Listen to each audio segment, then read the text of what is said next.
y'all, welcome back to the channel. If you haven't joined us before, my name is Albert from the Hobby Gunsmith, and today we are continuing our Ruger Predator Gen 2 build. So as you can remember in our last video, we slapped on the Sharps Brothers chassis on there together with some Strike Industries foldable back stock. And one thing I forgot to mention last time when we installed the Sharps Brothers chassis, this mag release just makes a world of a difference that you can engage it with your index finger. Is just so easy and convenient to release your magazine. I really like that feature, and it's so smooth. I really like it. So first things first, open up our bolt. Nothing in the chamber, nothing in our mag well. We are safe to commence. So today we're gonna add a splash of color to this build because right now it's just black and burnt bronze. So I figured we can kind of customize it a little bit more. So the nice people over at VZ Grips hooked us up with their VZ Grip pistol grip and their rail scales, right? So we got these two. We got them in like a coyote brown to match our burnt bronze. This should give this a little bit more aesthetics, a little bit more attitude, more to my liking. So we're gonna slap these guys on, put some final touches on this build before we take it out to the range and test out whether all these upgrades actually made a difference, or if it doesn't really matter if you add a chassis and stocks and all these upgraded goodies to increase on accuracy. So let's get started. So VZ Grips, pretty well-known company. They make some amazing grips. The texture on this, but the texture is a bit aggressive, but it feels good in the hand. So I actually went with this model just because it does look good and the texture is amazing on it. And I feel like it's gonna make a very nice combo of colors on here.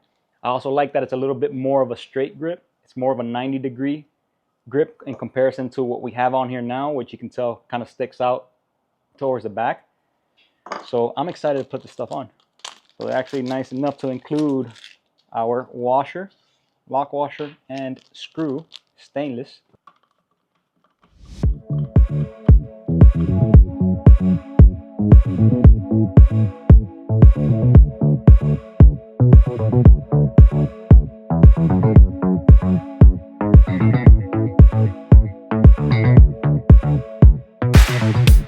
So we got our VZ grip on and we got the rail scales up front, and dude, it just gives it a complete attitude change. Like this thing just looks like a completely different rifle at this point.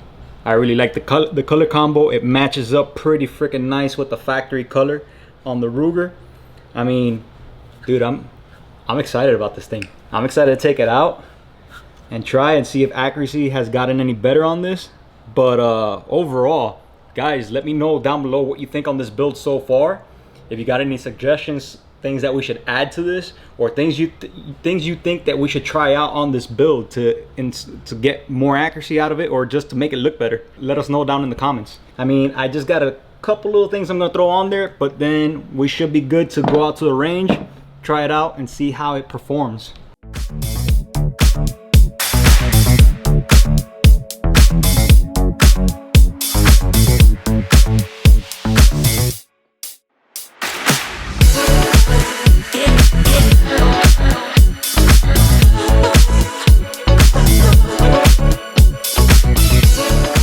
Alright guys, so we mounted on the only other little accessory I wanted to throw on this before we went out to the range. I put on some bipods on this guy. They're M-LOK bipods onto the build just because I felt like this is something that I'm always going to use at the range. So might as well, instead of carrying around a beanbag or something, I got my bipods on my M-LOK rail. So that's a plus for me. I'm curious to know, what do you guys think about the build so far? I honestly like the way it's turning out.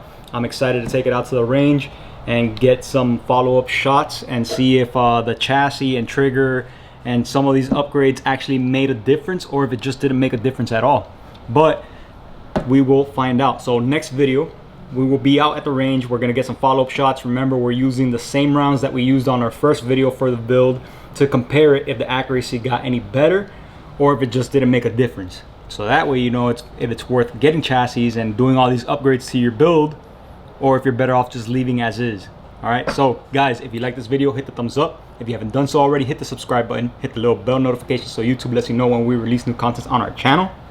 As always, I'll leave links down below for all the tools and equipment that we use on our videos, and we will catch you guys on the next one. Peace.